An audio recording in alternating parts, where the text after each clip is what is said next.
Hey everybody, welcome to Q&A number 8. A lot of these questions come from a variety of trail talk, and I think one comes from my little DIY video that I did, as well as in the comments to my last Q&A session. So let's get started. Larry, 3043 asks, he said, how do you deal with toothpaste after brushing while practicing leave no trace?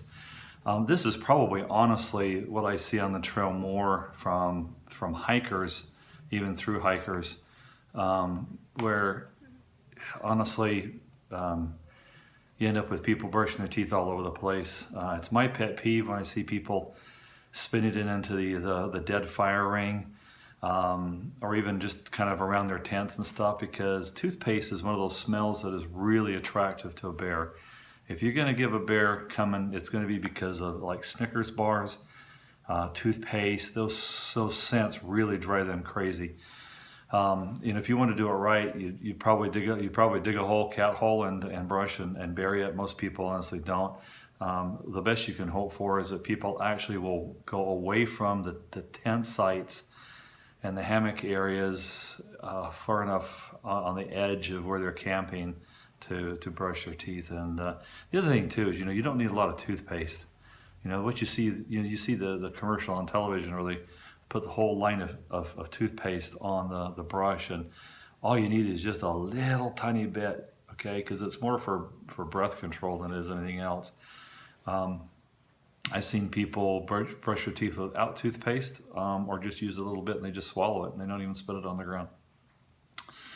Darren Garlow asks, starting the trail in late February, wouldn't trail runners be too cold? At what point should a guy lose the boots and switch to trail runners? Honestly, this is a very personal kind of a preference here. You'll have folks that are like, never wear boots, always wear just the trail runners. If I was starting out that time of year, having started out on 3 March, I would probably start with my Paraloa GTXs again. This time though, instead of carrying them, my goal was to get all the way to at least Harper's Ferry. Maybe once I get out of the Smokies and get into Hot Springs there's an outfitter. I think I would have switched out to trail runners then if I had to do it over again. If I remember right, Kansas, he started out in trail runners in early February. He ended up getting some frostbite on some of his toes as he went through the Grayson Highlands. He ended up with a bunch of snow, and he ended up spending the night nursing his feet in there's a scale weighing area where they have Natural Forest Service has a couple of nice toilets there, and he basically sheltered the night in those buildings because of the snow and the cold. So what I would do is that I would wear at least something, a boot or at least a Gore-Tex to keep your feet from getting wet, with some wool socks, or at least until I get down to the Smokies. All right, Wild Odyssey asks, hey Big Bird, for someone who doesn't through hike but is still weight conscious for hiking miles, would you recommend a 750 or a 550 milliliter titanium pot? Both of those are great options for lightweight. They only weigh like 0.1 ounce difference between the two. So then it comes down to pack volume. If you're just heating up water and you're going to freezer back cook like I did on this last year, 550 is great. It's a perfect size. It's small. It'll do the job. If you want to actually cook in it, you can't cook in the 550. There's not enough room to add anything into it once you get the 2 cups of water in. So the 750 would work nicely. Now, if you're going with the Tokes, they tend to be more narrow. The challenge is cleaning it out if you're cooking in it. So if you go 750 or maybe look at a 600, you might look at, instead of the cylindrical, kind of the mug pot, look at one that's flatter. And honestly, if you're looking at saving fuel when you cook, having a broader bottom on the bottom of it helps dissipate the heat better, so it doesn't go up the sides as much, and allows you to get that water boiling with using less fuel. So I think it's kind of personal preference on how you're going to be cooking. I think both those sizes are great sizes for backpacking long distance.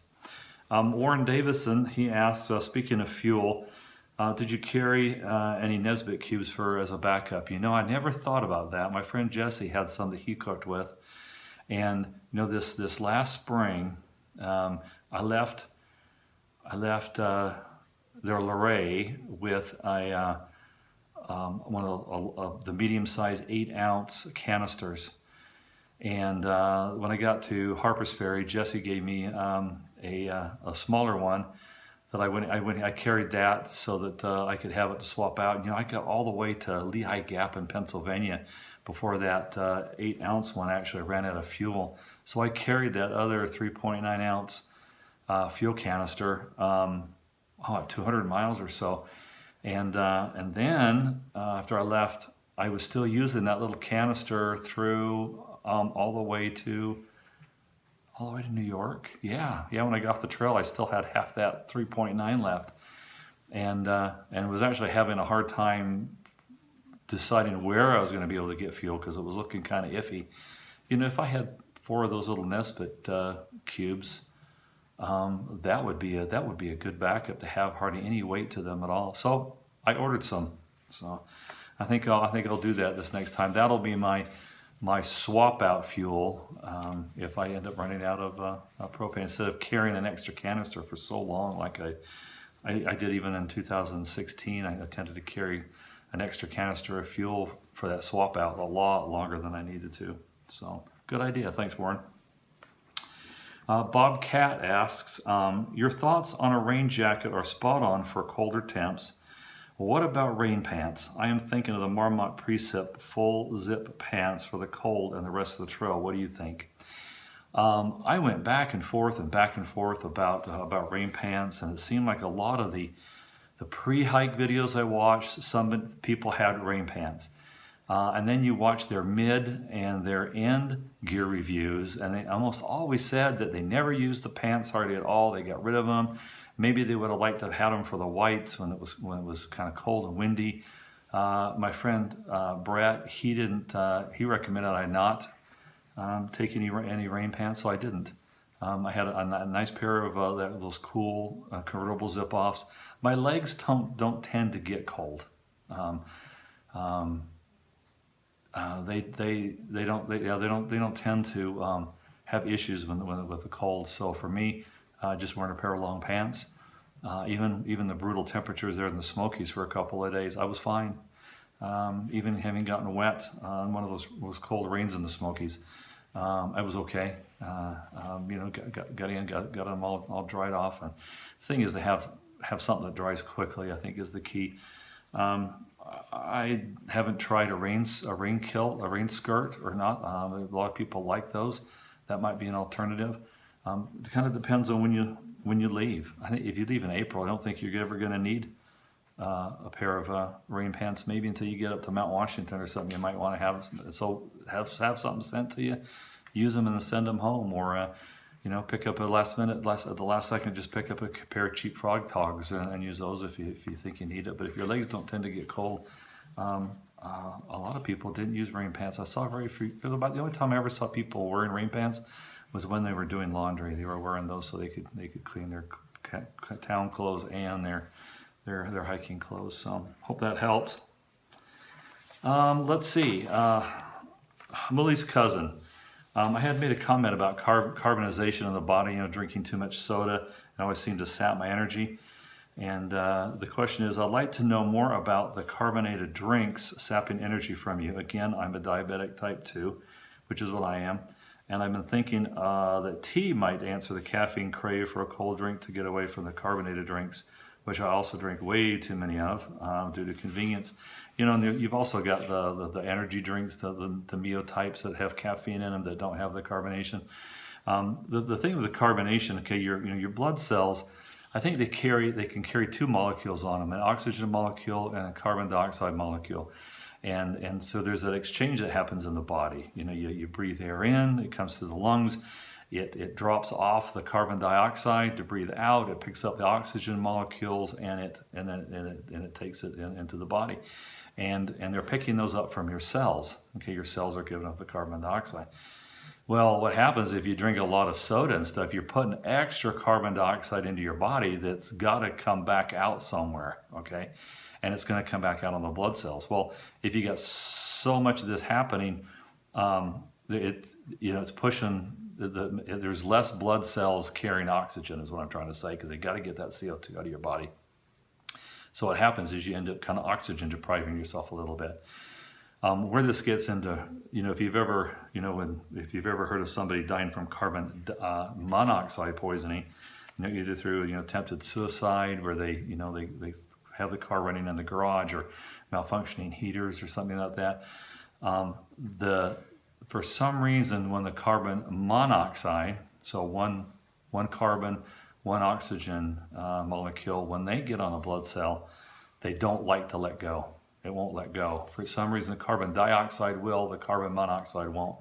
So what happens is you saturate your blood with carbon monoxide, and there's no more room on any of the blood cells to carry oxygen, and you end up killing your brain and then dying. So, so really, yeah, sodas, they do have their effect on you. If you drink too much of that stuff, it just takes away spots on the blood cells for the, the receptacles for oxygen to jump on. So. Okay, let's see. Todd asks, how are the ankles doing on you and yours as my wife? And have you had a chance to do any hiking lately? Plus, it seems like all these through hiking vloggers stress and push ultralight base weights. And I was wondering how often you actually come across those fanatics on the trail, or do you see mostly lightweight hikers? And finally, do you stay within your budget while on the trail, or did you spend more or less? I would say, let's start with the health-wise. My wife's ankle did not heal very well, but it kind of got to a point where they're like, well, it's probably as good as it's going to get for now. Just be real careful with it. So she's still in that being real careful with it mode. So now for me, a long process here of going back for a second set of x-rays to see if there were stress fractures, ended up eventually getting approval to get an MRI. Got that. Took a while to get it read. Took it a while to get back to the doctor to get those results. And for me, I've got some arthritis. Yeah, check. I knew I had some arthritis in there. Some chronic plantar fasciitis. Yeah, I know that. I got flat feet, so that's good. Okay, check. I knew that was coming. I've got another tendon that's still inflamed, which is the one I think I get a little pain in still, but it's getting better. The incidences of me moving it the wrong way and having it hurt are getting less and less each day, but it's kind of still there. But the one that caught me off guard was I have a torn Achilles tendon. Now, it's not torn sideways, it's torn kind of along the sheath, if you will. They use the term shredded. So, but I had no pain. Now, what's interesting is, if you remember when I got off the trail, if you go back and look at that video, I was having a hard time with my foot articulating. Okay, when I was trying to cross the streams that last day and climb up over those big boulder piles, I couldn't get my foot to work right and plant right. And with some of that being so steep, I thought I was probably going to put myself in jeopardy of getting hurt. So that was one of my decision factors coming off. And now I understand that why I was having problems with that is if that tendon was damaged and it was kind of rebelling, it was maybe inflamed, it was not wanting to work right. So what I don't know yet is what is my recovery solution for that. I've got a referral out right now to go see another ortho who will take a look at it now that I've had the MRI instead of just an x-ray. X-rays don't tell you very much, especially when it's tissue. It just and I kind of knew that. It just you have to go through for insurance to pay for stuff. You got to go through this process first, and that just took a while to work through all that. So I'll let you know how this all shakes out. But it'll probably be one of those things where I'm still recovering all the way to the moment to start my hike again this next year. Now, as far as ultralight goes, in 2016. I would say I saw more people, lightweight or a little bit more. You didn't see very many packs when I hiked. I think I only saw 3 duplex tents in the 831 miles before I had to get off the trail. In 2017, I saw a lot of packs, a lot of duplexes, even a triplex out there. So people are working more and more towards the lightweight. In 2016, what you saw for maybe what would constitute lightweight is some some Osprey, some 48 and 58 liter packs, and where people were only had one set of clothes, no change out. They were just dirty and filthy. They weren't wearing, they didn't have a tent with them anymore. They were relying upon the shelters 100% to be able to sleep in them. You saw some of that going on. In 2017, you saw more of what I'm going to call what's the traditional lightweight, where people are actually in the lightweight tents, lightweight packs, lightweight clothing, lightweight, spending the money for the gear, spending the money for the down, and doing it a little bit better that way. But the preponderance of people on the trail, I believe, once you get, well, I'll call the serious hiker. Once you get past Damascus in the south, that's about 400 or 500 miles, and maybe by the time you get through, New Jersey, New York, if you're doing a flip, those serious hikers that are left, a lot of them are in, I would say, the lightweight category is what you see the majority of people doing is the lightweight. And once again, lightweight meaning a base weight less than 20 pounds. And let's see, budget-wise, I would say I spent a little bit more than I had budgeted for. My wife was always complaining that I was spending a little bit more money, and that's because I honestly, when I do like to stop every 4 or 5 days when I resupply and actually do some lodging. Some people could just go in, get a shower, get their food, get back out and camp on the trail. I kind of found out that I kind of like to take a break, and I kind of found out that I'm not a real fan of hostels where you have a lot of people in a bunk room. I mean, I'll do it. You have to wear earplugs. But if I'm going to take that break, I kind of found out that I kind of like to just get a hotel room or something myself, or get a single room. And so that's a little more expensive. So now as far as, the food and stuff goes, I think I pretty much stuck to a pretty good budget that most people do. We were all eating kind of the same things out there. So it really just came down to staying a little more often in lodging instead of on the trail, I guess, in tents and shelters when I'm doing those resupplies. So, all right, Todd asked another question. I have watched way too many What's in My Pack videos, and whenever they come up to their oral hygiene kit, I never see mouthwash included in any of them. Why is that?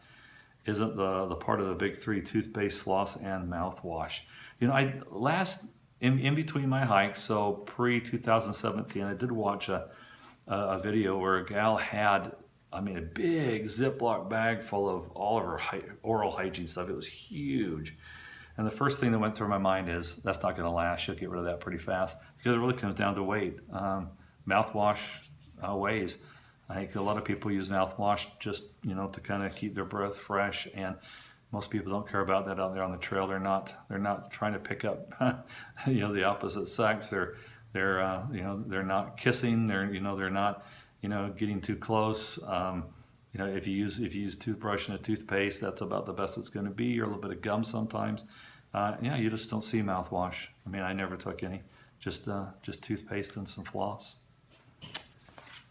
Let's see. Bryby asks, and with regard to my Trail Talk videos, she said, I'm curious, I guess I can't say she, I don't know, Bryby.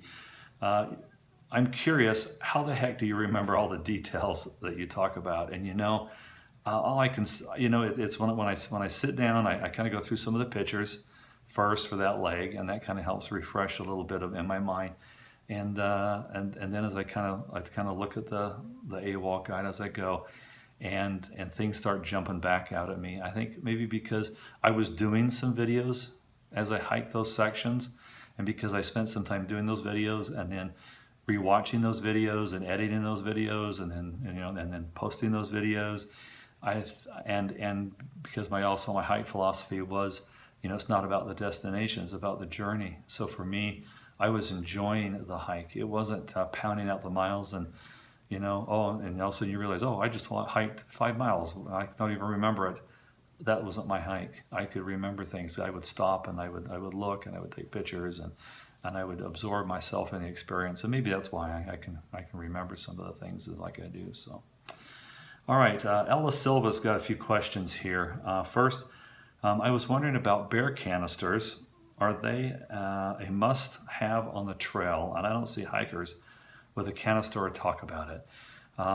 If you go to the ATC website, and if you stop in at Harper's Ferry, they are kind of promoting bear canisters, but the only place on the trail they're required is if you're going to stay the night on Blood Mountain after 1 March. So that's where I fit in. So because I left on the 3rd of March, I didn't want to have a bear canister for just that one night. And then what do you do with it? They're expensive, they're bulky, they're heavy. So you just have to avoid camping on top of Blood Mountain. So I think we stopped at Justice Creek for the night, and then the next night you're down at the Gap, and you can either stay there at the Blood Mountain Cabins or the hostel there or hike up the trail about another 1.5 miles, and there's a little campsite up on a ridge there. So and anywhere else, for me, bears, around the Shenandoahs, that's the only time I saw one, and they've got bear poles there that you've got to use. So I saw a few people that had bear canisters, but not very many. But it's definitely something, if you want to use it, you can. All right, next question from Elia is, did you have to fly to the southern terminus? And if you did you check in your backpack or carry it as a carry-on? And what do you do with your knife, your trekking poles? Any information would be greatly appreciated. Now, for me, I had family down here. I'm in Florida, so they dropped me off to the southern terminus, and I didn't have to worry about it. People that I have heard, I think, oh gosh, I can't remember the hiker's name now, but he's been doing a lot of hikes recently, and he said that he had TSA confiscate his hiking poles. For sure, you can't take a fuel canister on an airplane. TSA, if they know you've got a canister stove, they'll confiscate it because they assume that it's some point in time it was used with fuel in it, and it'll probably, maybe it triggers the drug, they're bomb dogs, I don't know, but they won't let you take the stove on the airplane. Of course, your knife, you're going to get that's going to get seen in the X-ray stuff, so you can't do that. And then the hiking poles are a big if. What I would do, and what I was considering doing when it was time for me to come home from the northern terminus and fly home, is to get a cheap duffel bag. Just the cheapest duffel bag you can find, and put your pack in it, get all the straps nice and tight, get your hiking poles so they're on the pack themselves. Take a couple old socks, and maybe take some duct tape and tape these old socks around the tips so they don't poke a hole in your duffel bag, and protect them a little bit, and leave the fuel out, because you can probably get that when you at REI, whoever picks you up from the airport there in Atlanta. There's like 3 REIs just right there pretty close by, so have them run you by an REI, or if you're going to go to a hostel, they'll probably have fuel and pick it up there, and just check it. Just check your bags. That's what I would do.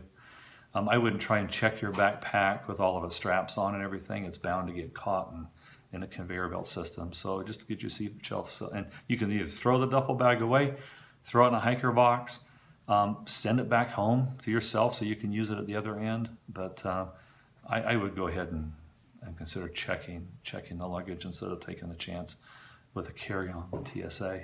So, all right, and one last, hey, any knee pain, body ache after you were home, and what did you do to help your body? Yeah, when both times when I came back, the knees hurt, especially when you're on the trail, you're moving all the time. That seems to help. When you come home, you start getting a little sedentary. It's really hard to get up sometimes. Deep knee bends are very painful to try and do. This last time when I came back, I actually went and got just one of those copper, Tommy Copper or whatever it is, one of those knee braces, and wore that for a couple of weeks just to kind of help ease back into the routine of home. Of course, an ankle brace I wore for a while with the ankle injury that I had. Camphor oil works really, really good. That's kind of the active ingredient in Bengay, without all the heat, because sometimes that gets a little bothersome. So camphor oil on some of those areas worked wonders. There's something called Deep Blue, which is kind of an alternative, more organically oriented compound that you can put on instead of like Bengay. You can use Icy Hot or Bengay for that matter. And what I didn't do is I did not do any anti-inflammatories. That's one thing that I can't do because of bleeding issues. So, all right, Mike Gardner asks, hey, can you comment? Your comment about the liner socks was spot on. And did your feet get back to pre-hike size, or did they stay larger? Mike, they stay larger. I am now a size. Now my foot's now a 13, so I wear a 13 and a half. It was a 12 before, so I've gained a whole foot size. Some of that just because my feet are flat anyway, and they just finished spreading out. So people are going to have a little bit of foot size gain because of just swelling that eventually goes down. But for me, my feet stayed the same. They stayed larger. All right, Fred McClure asked about the bear bag. What do you think was the maximum height you needed? And because he's got some limited mobility, not sure about being able to throw it. I believe you want the bear bag to at least be 10 feet off the ground, okay? Because most of the black bears stand on their hind legs are probably not going to be able to reach 10 feet. But you want to make sure they're 4 feet away from the tree. That's a big one because they will climb and reach out and try and swipe it. Okay, so 4 feet away from the tree, and if you use kind of an under, so like here's your rock bag. If you use kind of an under throw where you can launch it up, it will tend to get a pretty nice arch, go up over the branch, and then come back down again without a lot of effort. If you try and throw an overhand, you got to put a lot of effort into it. Whereas if you just let the rock bag with some momentum swing and then toss it, it doesn't take that much mobility effort. And so if you got issues with shoulder, that's the way I would do it. Is kind of an underhand swing to throw it up over the branch. All right, Kenneth Senes asks, he said he was looking at my Osprey pack, kind of a post-hike video last year, my review on it. He said, that's the cleanest looking pack I've seen after 100 miles of use, let alone over 900. It looks great. What's your technique? Well, I tended to be a clean hiker anyway. I just didn't dump my pack down in the mud. You see a lot of people do that. They just down by the water source, they just dump their pack down on anything. I tended to pick my spots. But over time it does get dirty and it gets really, so especially summertime, your straps are just almost white with just salt residue from sweating and everything. And hiking in the rain will actually kind of help out a little bit. If you're going to zero at a hotel and they've got a bathtub, fill the bathtub up with some warm water. Put a little bit of laundry soap if you got some left over from when you did your laundry, or even just some shampoo to get something in the water and soak your pack and get all that nasty stuff out of it, and then it'll dry. It'll pretty much dry, and if not, it'll dry. Get at least dry to the point where it's like wet, like it'd been rained on, and you can still hike with it. So take the opportunities to clean it. And then before that video, I actually ran it through that cleaning process where I put it in the bathtub for a while, so got it clean. So, and it'll last longer too, especially if you get that salt out, because the salt will start. It's crystalline. It's crystal, and it'll act like little beads of sand, and it'll start to kind of rub against the fabric and the stitching, and you'll start getting gear failures. So it's important to keep your gear clean and take care of it. Otherwise, you'll pay for it in the end. And then last but not least here, well, yes, it is least, but Forrest Fraser asks, what do you do to train for your hike? There's not many mountains in Florida. What was your training routine? My training routine was not that good. There was a lot of stuff that was happening before I could get out of town. I kind of went with the philosophy, the trail will get me in shape. And so that philosophy led to planning only 6 to 8 miles, although you ended up doing a lot more than those sometimes. but I planned lower miles, and I was willing to keep my miles lower so I could get in shape. Had I a chance to do it over again, the first thing, if I couldn't do anything else, was to get my pack and go out. You know, I kind of walked around the neighborhood a bunch of times. That wasn't enough. Excuse me. I really needed to get my pack and jump up on the Florida Trail. It's only 10 miles north of my house, and do a couple of overnighters, working the gear, because by then I would have realized, you know, I've got 10 pounds worth of stuff that I don't need, and I could have done a little refining. So I think what's more important is getting that pack weight dialed in right and your equipment right, and you know, the trail, you know, you can, you know, if you spend some time, if you're like me, where we're, you know, you're super busy and there's no terrain to hike in, spend some time doing a lot of stretching exercises. I wish I'd known about the IT band stretch before I went out. That would have made a huge difference.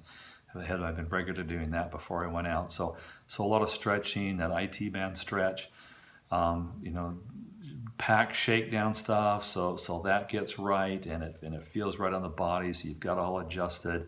And if you don't get to do anything more than that, then do low miles when you first go out and hit the trail, and take it easy. Listen to your body. Don't do more than you can do, and just use the trail to kind of get you in shape. Second thing, if I could have worked on it, and that is maybe get some weight off, another 20-30 pounds, I think would have made a huge difference, especially coming down Blood Mountain.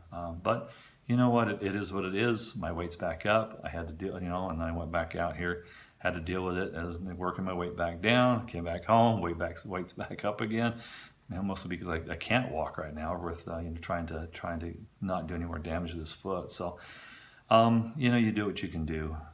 One thing that Darwin on the Trail, if you watch some of his Q&As, kind of dealt with the subject of, once again, you know, kind of getting in shape for hiking. And there's only one thing that'll get you in shape for backpacking, and that's backpacking. You know, you can go do stairs, you can go do elliptical trainers, all those kind of things. Not the same muscle groups as putting a backpack on and walking on uneven terrain. That is an exercise in and of itself. So other things you can do to generally improve your health, but the only thing that's going to get you ready for hiking is hiking. So, all right, everybody. Any comments, questions? You know, leave them below in the comment section. You know, keep watching the Trail Talk videos.